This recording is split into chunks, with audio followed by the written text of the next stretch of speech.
Listening? Okay.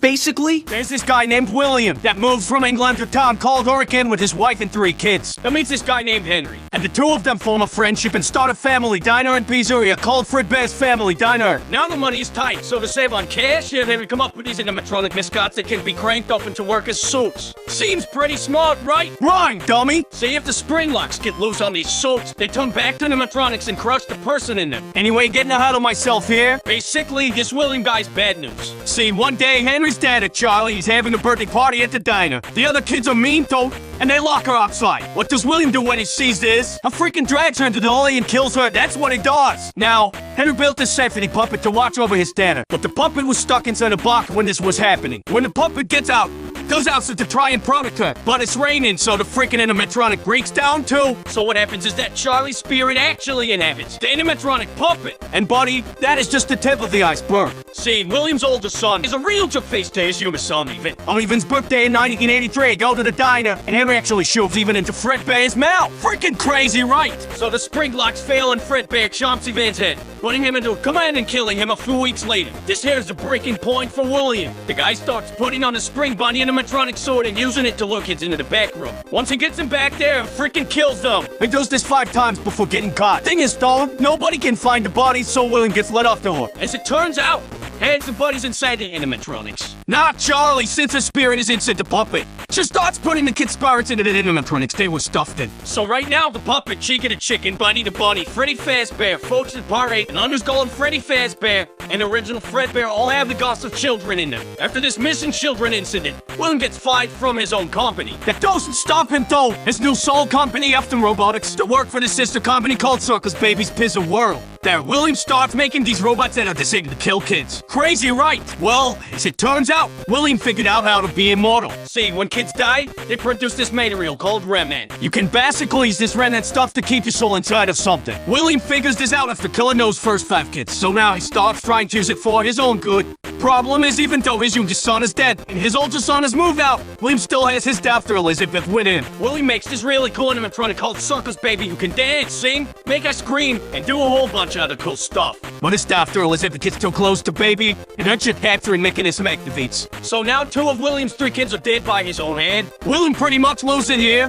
He kills his wife and puts her into another machine called Bellary. All this doesn't last very long though. See, Circus Baby's Pizza World closed before it even had the chance to open. Now William is all alone and on the loose. Now it's 1987. There's a new Fazbear visiting a new location. They have all the old suits with the dead kids in them in the back room, but now they've got these new animatronics that are not only safer, but also have facial recognition software to detect criminals. This is all in case William comes back, you see. So anyway, since none of the spring lock suits are at this location, William instead is the Golden Freddy suit since it's broken, unnosed, and mostly empty. He kills another 5 kids, which are in the Toy Freddy, Toy Bonnie, Toy Chica, Toy Folks, which we call the Mangle, and Balloon Boy. Oh, I should mention, Charlie's here again too for some reason. Unlike the rest of the 1983 animatronics, which are nosed in the back, Charlie's puppet is still used by the prize counter. So anyway, this is the second missing children incident. Now the place gets closed down, but before they do that, they have one last party on November the 10th, 1987. I freaking lose my frontal lobe to Mangle and die a few weeks later, but that's not important. What's important here is that the restaurant closed down.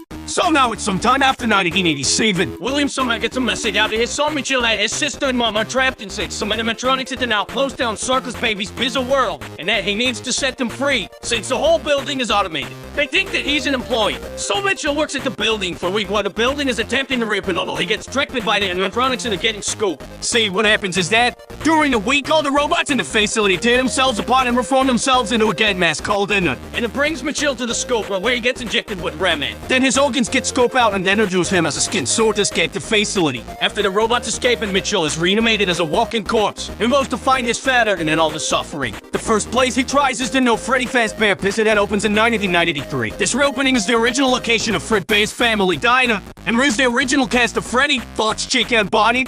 They even refit Golden Freddy, but they never use him. Since Mitchell was blacklisted after getting his brother killed, he used a fake name, Mike Skimmett, to get a job at the No Place. However, after a week of working, with all the animatronics trying to kill him, thinking that he's his father, he gets fired and the place shuts down. Mitchell wouldn't find William until 2023 with Fazbear Fright, but before that happens, we need to talk about what happened to William. See, William just come back to the original location. He knows that the kids all live inside the animatronics, and he can't have that, So he goes to the building after it's being shut down to try and dismantle them. See, all Fazbear locations include a hidden room that is off the map and invisible to animatronics for storage. Also for spring lock, failing victims to bleed out and so that the children don't see. William hides in this room, coming out to dismantle the animatronics until he tears down all 5 of them. However, once he does this, the ghost manifests and attack William, forcing him to hide in the old spring bunny sword that's been rotting in the room since 1983.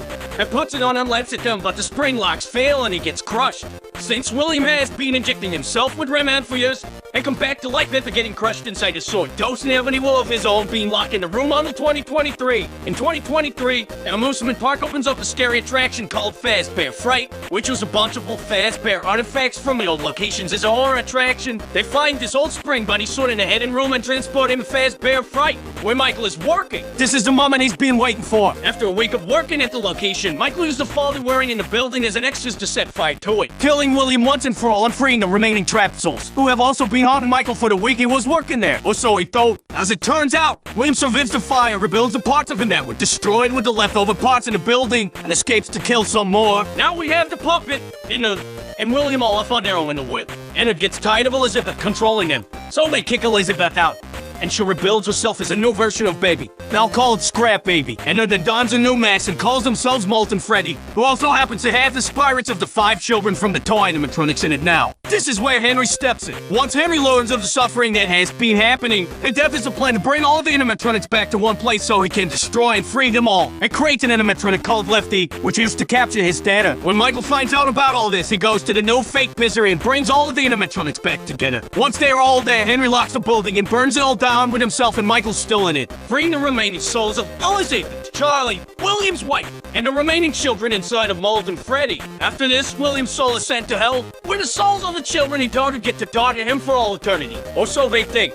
See, sometime before being killed, William used his genius to scratch his own memories and consciousness in the binary code of some other components of the animatronics. The problem with Henry's plan was that Fazbear Entertainment wasn't all in his own hands, and was actually still running as its own company at this point. See, sometime during the events of the games, an Universe game developer was hired by Fazbear Entertainment to make their video games as a way of making a real story seem like fiction. After that, they then hired a different company called Silver Parasol to create the Freddy Fazbear Virtual Experience to make it seem as if the previous games were wrong and to double discredit the real stories of the children getting killed. The problem, though, is that Fazbear Entertainment promised Silver Parasol with some computer chips to scan in order to make the animatronics more realistic. When they do this, William's consciousness code is brought in the game, basically bringing him back to life in the video game. During development, this robot William, called Glitchtrap, programs itself to be able to take over Testra's body, essentially bringing William Afton back to life. William is first able to control a developer named Jeremy, but he decides that Jeremy isn't a good candidate, so he controls Jeremy and makes him kill himself using a gobble paper slicer. Glitchtrap tries to control the named player of the game, but the player manages to defeat him and lock him away. However, before this happens, Glitchtrap finds a host named Vanessa and decides to use her after the Freddy Fazbear Virtual Experience, as well as an added Halloween doll.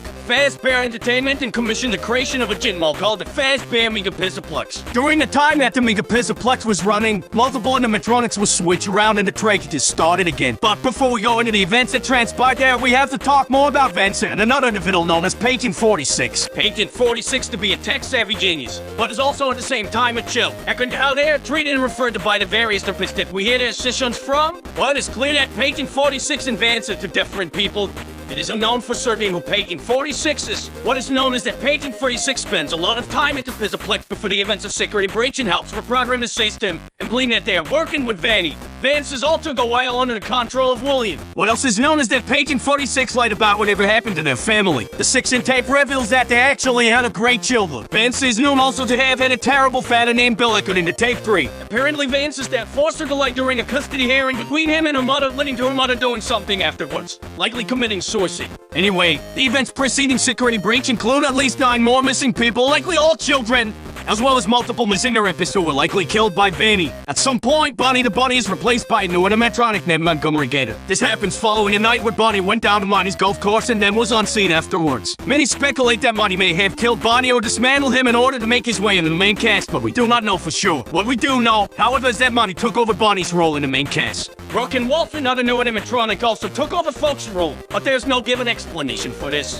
One night, After most of the animatronics have been reprogrammed, Glamrock Freddy, the newest version of Freddy Fazbear, malfunctions and shuts down on stage. When he wakes up, he learns that he was put in low power mode, likely freeing him from the reprogramming that Page 46 did to everyone else. Also, when he wakes up, a boy named Gregory reveals to have been hidden inside of his chest cavity. Gregory is a homeless orphan of unknown relation to anyone else during the events of security breach. Some have speculated that Page in 46 is Gregory, but there seemed to be little difference between the two characters that conflict. Others believe that Gregory is an animatronic himself, as his hair and eyes are noticeably different events. And the book Tales from the Pizzaplex includes an animatronic that looks like a home and children, is about the same size as Gregory. What more, Gregory's vision seems to distort at times. His eyes are cameras that are receiving interference. However, none of this is known for sure. Gregory and Glamrock Freddy find that the mega Pizzaplex is built on top of the fake restaurant that was used to lure William Afton in years prior. And using Vance's body, locate William Afton's corpse and reanimate him inside of a electric station stolen from the Pizzaplex. William Afton plans to control all of the animatronics in the Pizzaplex remotely and begin to kill children again. But Gregory and Freddy stop him. The last we see of William Afton is him being grabbed by the spirits of the recently killed 9 people inside of a large machine known as the Blob. The game canonically ends with Gregory and Freddy escaping the Pizzaplex and relaxing on a hill. It is likely that with the destruction of the Pizzaplex, Vance is freed from Vanny, but we do not know for sure. And this is where our story ends for now. Eventually there will be more adult updates for Security Breach, but until that happens, this has been the end of Five Nights at Freddy's Game Lore.